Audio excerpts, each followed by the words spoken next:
for this Wednesday, I'm going to talk about Superman and Batman. Mostly. No, not from World's Finest, unfortunately. But some pretty good titles and some really awful ones. Right off the bat, the awful one, the winner for a third prize, is Chip Zdarsky's Batman. The failsafe story was interesting, even though some huge stretches, which is not really new.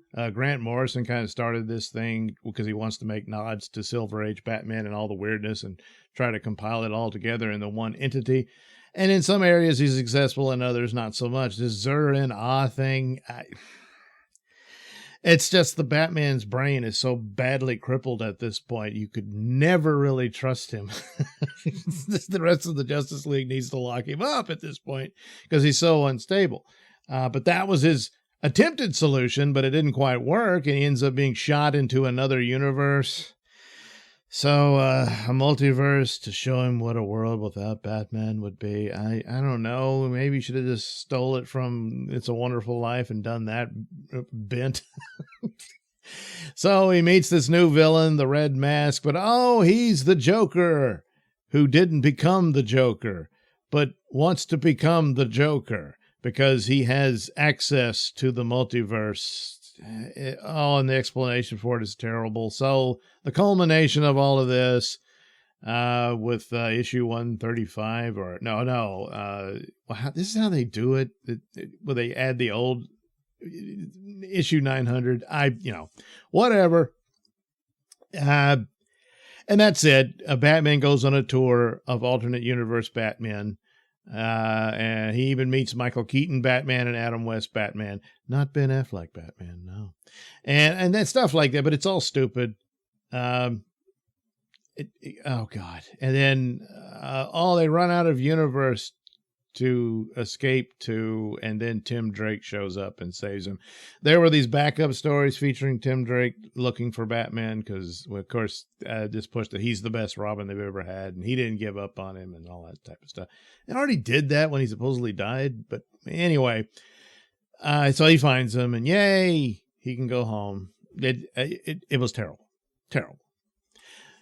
The best in Batman, other than World's Finest, but that's him and Superman together, is Batman and the Joker, the deadly duo. And one of the drawbacks for something this excellent is, it ends and they can't come close to it in the ongoing titles. So you kind of wish this was it, and that someone would carry on from this or what have you, but no, that's not what they did. Of course, the art is amazing and excellent. I got a few quibbles here from stylistic choices as far as Batman's costume and the Batplane and stuff like that, but easily forgiven because of how good the overall presence is. It's not like this is a work of genius or a masterpiece or anything, but it's just, it's really dark and creepy, which is appropriate for Batman. But at the same time, it's just fun. It is horror themed as it is. It's just really fun. And if only this level of skill could be maintained, even just close to it, would be so much better.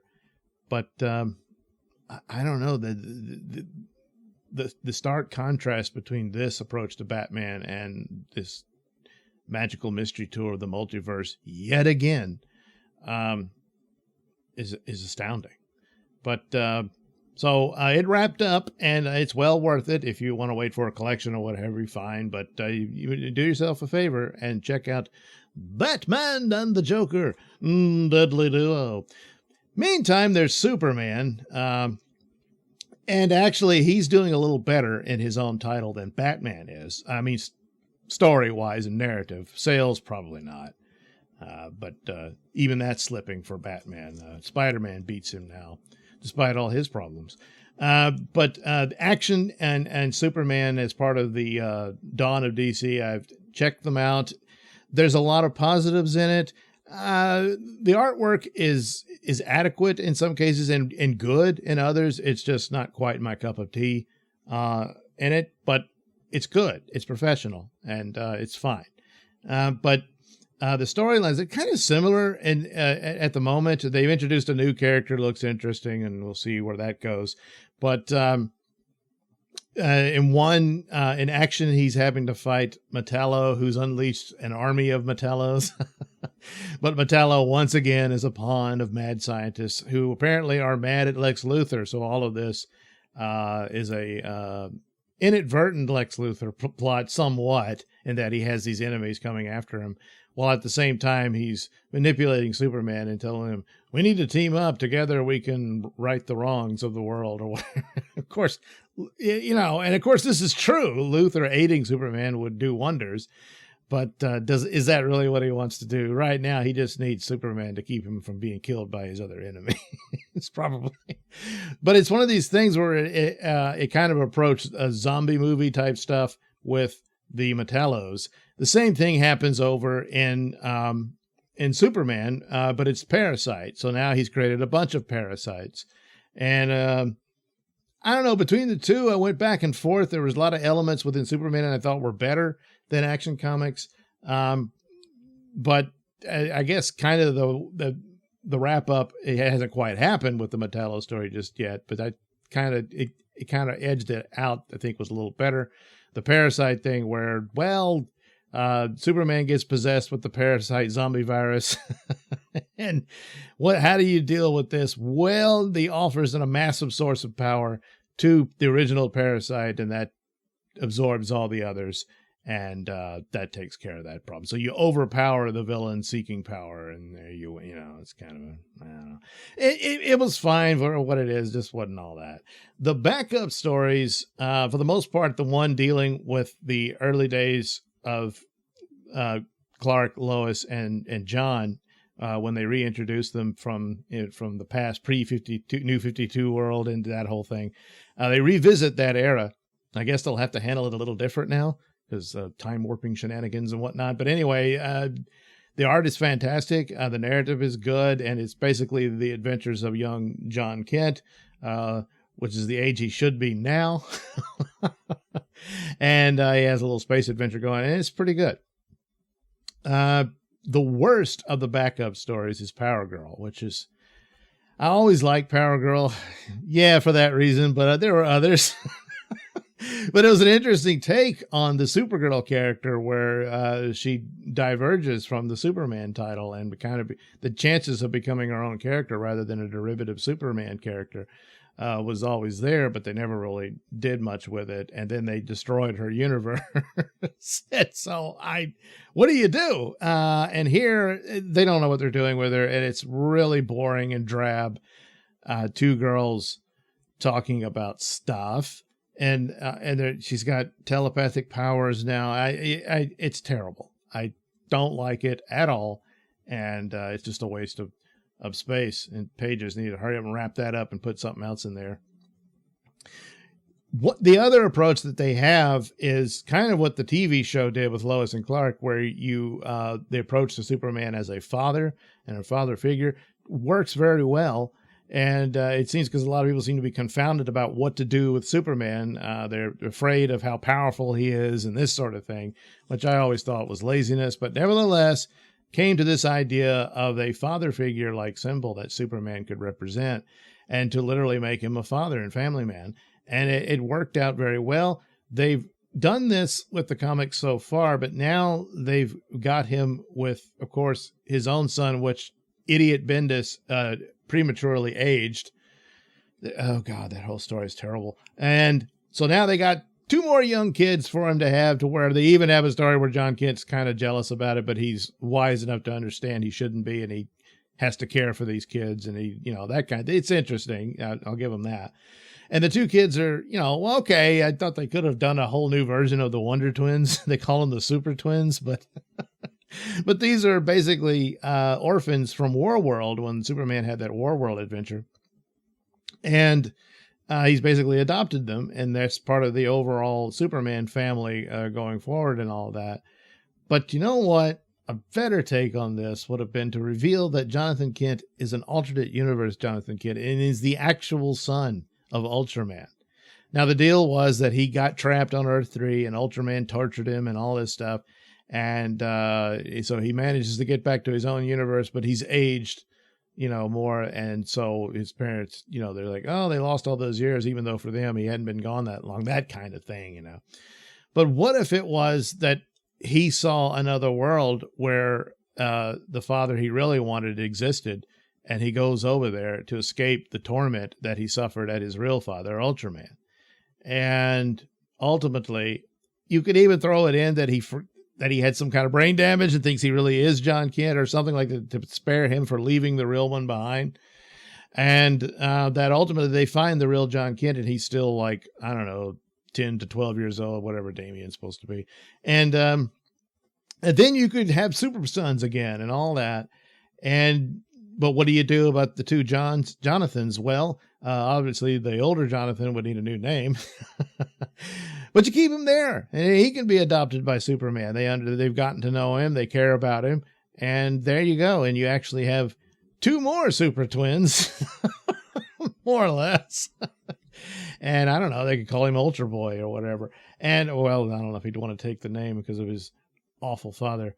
But that would be a better solution to all of that, I would think. It'll never happen, but that's too bad. So anyway, he's got this family, but in that roundabout weird way within the narratives of the comics, they could have recreated the two boys that you have on Lois and Clark, but in this comic book version of it that keeps in line with their set narratives they've already established without rebooting everything. It should they so desire, but no, that's not be creative and stuff. It might step on the toes of checkboxes and stuff like that. So yeah, but anyway, they got the two kids from Warworld. Don't know how long they're gonna go with this, but we'll see. It's fine in and of itself with the Superman stuff. The some of the Steel has some backup stories in these, and so far that's pretty almost as not quite as bad as Power Girl, but and I tell you what, the sequencing of it, the sequential art, it was very slap job doing it. Just I don't know how the editing went. It just kind of jumped from scenes. It was difficult to keep up exactly what was happening in it. And it just, it happened in between panels or something. I don't know. It just wasn't very good. So the main story is the real prize here between the two, Action and Superman, and then the extra special would be the previous stories when Jonathan was young, and Superman and Lois, and all that stuff. So doing much better still than what's going on with Batman at the moment. So there is that for Superman. Over at Marvel, this is a title that's already come to an end. I have to catch up on the final issue, but it's Joe Fixit. It's really good. And it's another one of these that's good because it revisits a past era. And you get Peter David back on the title. Despite his health problems, he knocks it out of the park, which should tell you something about the current status of writers these days. And it's just really good. It's a Spider-Man Hulk team up, which I always thought would have made a good story arc. But it's this personality of the Hulk, of the Gray Hulk, where he becomes this mob enforcer and ends up in a battle with the Kingpin wanting to muscle in on the action. And little does he know, he doesn't quite have the muscle to take on Joe Fixit's muscle. And Spider-Man gets thrown in the mix, and it's just a fun comic. Not unlike Avengers War Across Time, which is also coming to an end, which is probably their best competitor to the aspects and templates of World's Finest, but not quite as good as World's Finest, but still pretty damn good. But it's ending. And I don't know what the sales numbers are on those. I would hope they'd be good, but the audience has been so turned off and tossed aside. I don't know that they can get anything like that going on. But right now, that's the best offerings. I enjoyed the Spider-Man symbiote stories they did, which again is a previous era. Because things just worked then. You could do new stuff, but the templates of writing and plot and character development and maintaining the character as they really always were. That's the trick to it, and they just can't seem to do it anymore, except when you bring in veteran writers to write the stuff they know. One more thing from DC is a Peacemaker series. This just happened to catch it at the comic book store. Didn't even know about it. It is apparently more based on the TV show version of Peacemaker, and it's a fun romp. I'll see where it goes. The art's fine. It's very much removed from all the other versions, more or less. It's more of the TV show version than anything else. But, you know, I'm a big muscled idiot going on adventures. And I'll check back on that as we go. So there you go. That's this Wednesday's, Mr. Nailsin's Wednesday's comics. Not all of them, but it's all the time I have. So we'll check back in next week on more comics, and I'll see you there.